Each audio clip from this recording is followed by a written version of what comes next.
आज की ये कहानी सुनकर खासकर जो स्कूल और कॉलेजेस के बच्चे होते हैं ना, वो काफ़ी ज़्यादा घबरा जाएंगे। उनकी अगर कोई भी ट्रिप में जाने की प्लानिंग बन रही है तो 50 बार सोचेंगे, हो सकता है अपने कदम पीछे कर लें।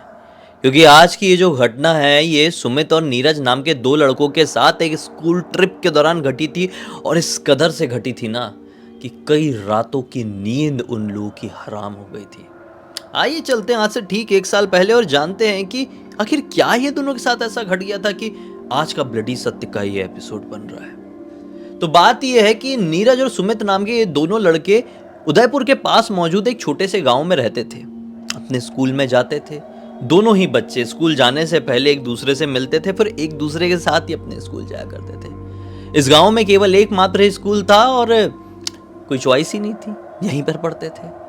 अब जब कभी कभी ये लोग बात किया करते थे कि यार हमारे शहर वाले कजिन कैसे अपने स्कूल की पिकनिक और ट्रिप्स में जाते हैं, कैसे एंजॉय करते हैं, तो ये दोनों बेचारे डिस्कस करते करते बहुत सैड हो जाते थे कि यार हमारा ही स्कूल ऐसा क्यों है।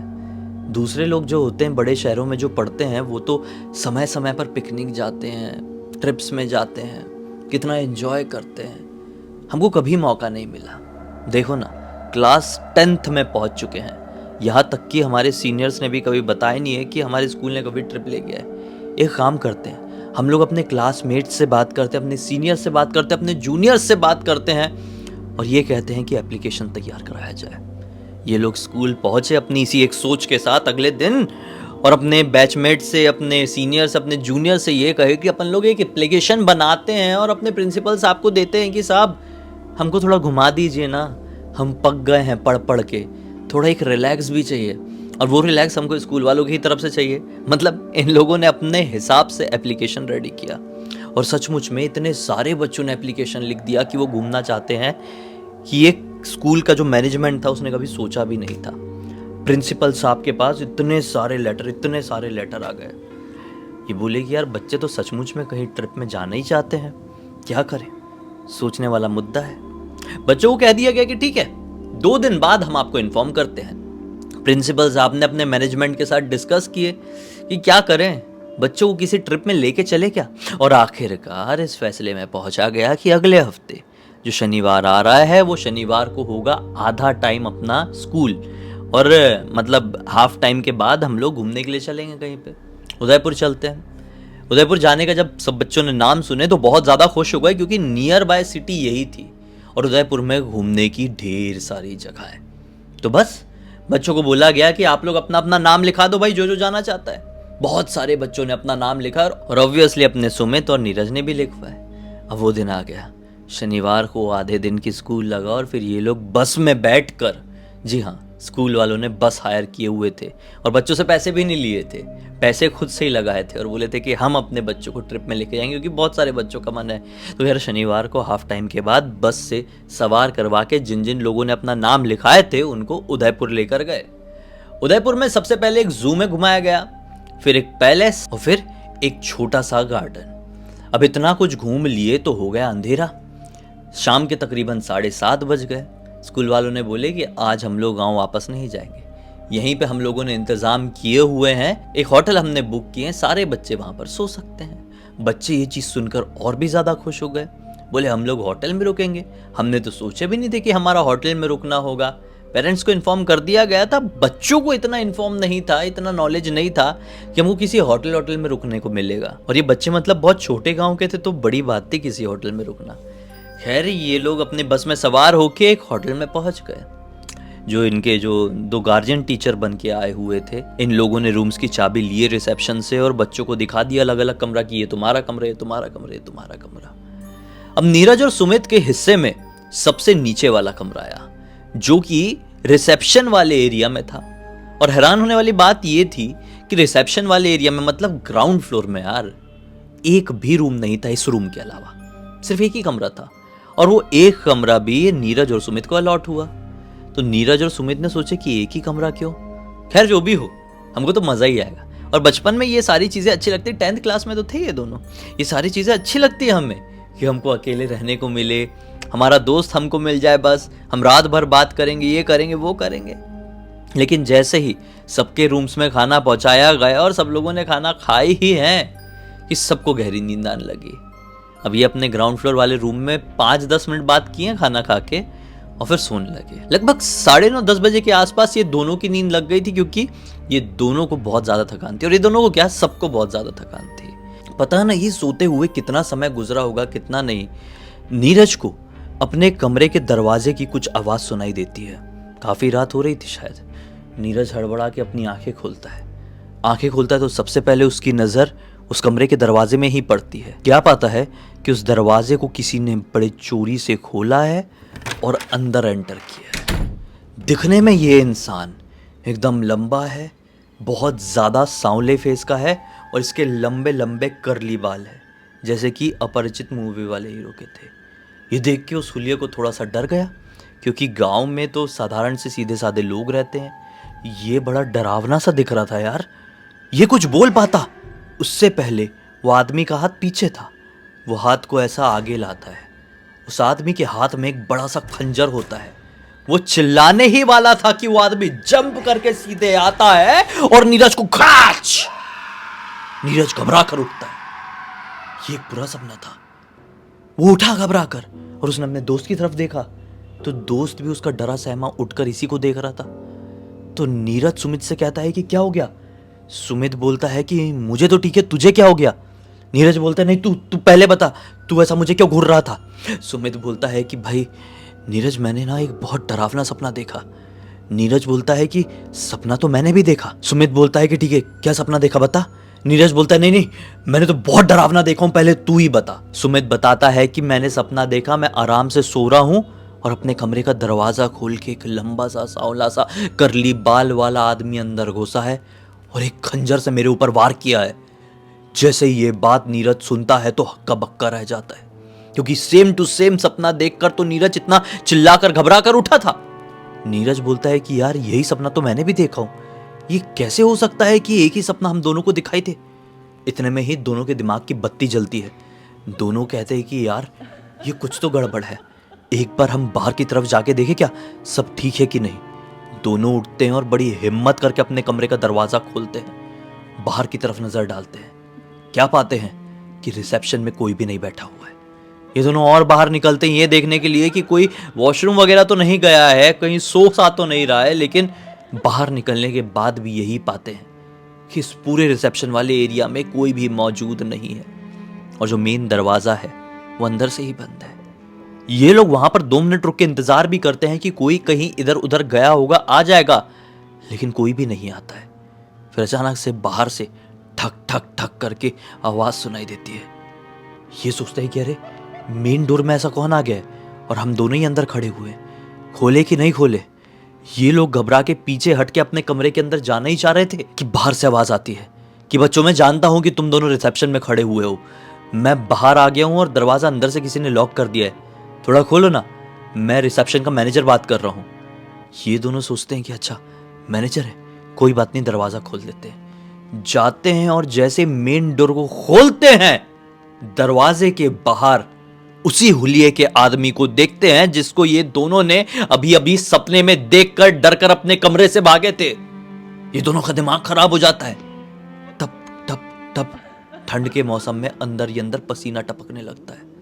हैरान थे कि क्या रिएक्ट करे, क्या बोले। वो आदमी भी अंदर घुसा, हाथ अभी भी उसका ऐसा पीछे ही है जैसा कि ये दोनों को सपने में दिखाई दिया था। ये इमेजिन ही कर रहे थे कि उसके हाथ में पीछे चाकू ही होगा। बड़े आराम से इनको देख रहा है। फिर 2 कदम आगे बढ़ता है। वो बच्चे भी पीछे हटते हैं। कहता है कि क्या हुआ बच्चों, क्यों इतने ज्यादा घबराए हुए लग रहे हो। इसे खाली हाथों को देखकर दोनों बच्चों की जान में जान आती है। बोलते हैं नहीं नहीं कुछ नहीं, हम सोने के लिए जा रहे हैं। और ये दोनों भाग के सोने के लिए अपने कमरे में चले जाते हैं। एक दूसरे से क्या कहें, क्या रिएक्ट करें।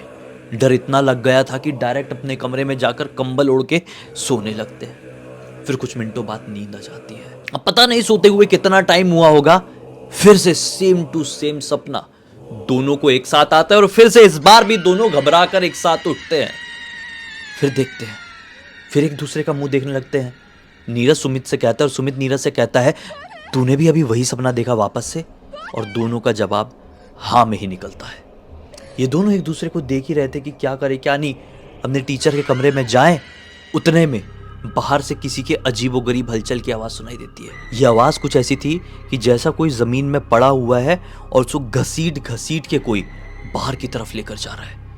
ये दोनों घबरा गए, उठ के अपने दरवाजे तक गए और कान लगा के सुनने लगे कि किस तरह की आवाज़ बाहर से आ रही है। ये दोनों बड़ी हिम्मत करके नीचे की तरफ बैठते एकदम झुकते हैं। दरवाजे में और ज़मीन में इतना इतना गैप था।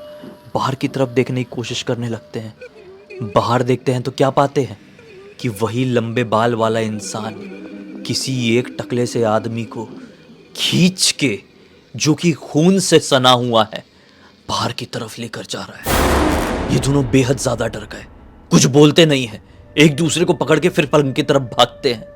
अब फिर इन्हें बाहर का मेन दरवाजा बंद होने की आवाज सुनाई देती है। ये दोनों के अंदर पता नहीं कहां से हिम्मत आई। दोनों सोचते हैं कि चल एक बार बाहर जाके देखते तो हैं सब ठीक है कि नहीं। दोनों बड़ी हिम्मत से दरवाजा खोले, क्या पाए कि बाहर की तरफ कोई नहीं है और इस बार मेन डोर बाहर से बंद है।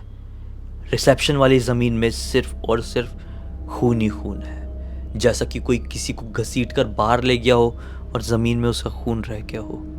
ये वाला नज़ारा था। दोनों बहुत ज़्यादा डरे हुए थे। बोलते हैं चल भाई, चल के सो जाते, अपन अपने कमरे से बाहर नहीं निकलते हैं, यहाँ पे कुछ तो बहुत खतरनाक हुआ है, कुछ घंटे की बात है, हम लोग नहीं बोलेंगे किसी को कुछ, अपने आप किसी को कुछ ना कुछ दिख जाएगा। दोनों भाग के आते अपने कमरे में और कुछ मिनटों तक बैठने के बाद फिर से नींद आ जाती है। बच्चे तो थे। फिर अगला दिन निकलता है। सुबह हो चुकी थी। इनके कमरे के दरवाजे को कोई खटखटाता है। दोनों डर के उठे, एक दूसरे को देखे कि दरवाज़ा खोलना ठीक रहेगा कि नहीं, कुछ समझ में नहीं आ रहा है। हम दोनों बाहर निकल गए थे पिछली रात को, पता नहीं उस टकले इंसान को मारने का इंजाम कहीं हमारे ऊपर तो नहीं आ जाएगा कि दरवाजा फिर से खटखटाने की आवाज सुनाई देती है। नीरज बड़ी हिम्मत से कहता है आ रहा हूं, रुकिए, वैसे कौन है बाहर? तो बाहर से एक बच्चे की आवाज सुनाई देती है। यह आवाज जानी पहचानी थी। दोनों फटाक से जाते, दरवाजा खोलते तो क्या पाते हैं कि इनके साथ में ही पिकनिक आया हुआ आकाश नाम का ये लड़का है। आकाश कहता है कि चलो भाई जल्दी जल्दी तैयार हो जाओ, सर ने बोले हैं कि निकलने का समय हो गया, तुम लोग अभी तक सो रहे हो। ये दोनों बोलते हैं हाँ हम रेडी हो रहे हैं। बाहर की तरफ देखने की कोशिश करते हैं, लेकिन बाहर सब कुछ नॉर्मल दिखाई दे रहा था और रिसेप्शन में कौन बैठा है कौन नहीं ये बिल्कुल अंदर से तो दिखाई नहीं दे रहा था। फटाक से दरवाज़ा बंद किए, मुंह धोए, तैयार हुए, अब बड़ी हिम्मत करके बाहर निकले। जैसे ही ये बाहर निकले हैं दोनों की फिर से सिट्टी पिट्टी गुल, क्योंकि अभी रिसेप्शन की चेयर में इनको बैठा हुआ वही इंसान दिखाई दिया जिसको पिछली रात को ये दोनों ने वो दरवाजे की गैप से देखे थे, जो खून से लथपथ था, जिसको लंबे बाल वाला वो आदमी घसीटते हुए बाहर की तरफ लेकर जा रहा था। जैसा खून ही खून पिछली रात को पूरे रिसेप्शन में फैला हुआ था, ये वही आदमी था। ये दोनों बहुत डर गए, लेकिन उसी समय नीरज ने सोचा कि मैं इस अंकल जी से पूछ के देखता हूँ कि क्या मैटर था क्या नहीं, क्योंकि कल को हमारे घर तक कुछ बात आएगी भाई तो हमको ही प्रॉब्लम का सामना करना पड़ेगा। नीरज क्या और बोलता है अंकल जी पिछली रात को हमको रिसेप्शन में एक लंबे बाल वाला सांवला सा आदमी दिखाई दिया था, वो कौन है आप जानते हैं क्या? अंकल जी उस लड़के को कुछ देखकर कहते नहीं है और अंदर की तरफ देखकर आवाज लगाते, अरे बेटा बबलू इधर बाहर आना। बबलू जो कि देखभाल करने वाला एक आदमी था यहाँ का, इस होटल का, भागते हुए बाहर आता है। बबलू को कहते हैं कि क्यों बबलू, ये दोनों बच्चों को कहाँ का कमरा दिया गया था? बबलू हिचकिचाते कहता है मालिक सबसे नीचे वाला ही। मालिक गुस्सा हो जाते हैं, कहते हैं कि तुम बेवकूफ हो गए हो क्या, ये दोनों मासूम बच्चों को वो कमरा रुकने के लिए क्यों दिए?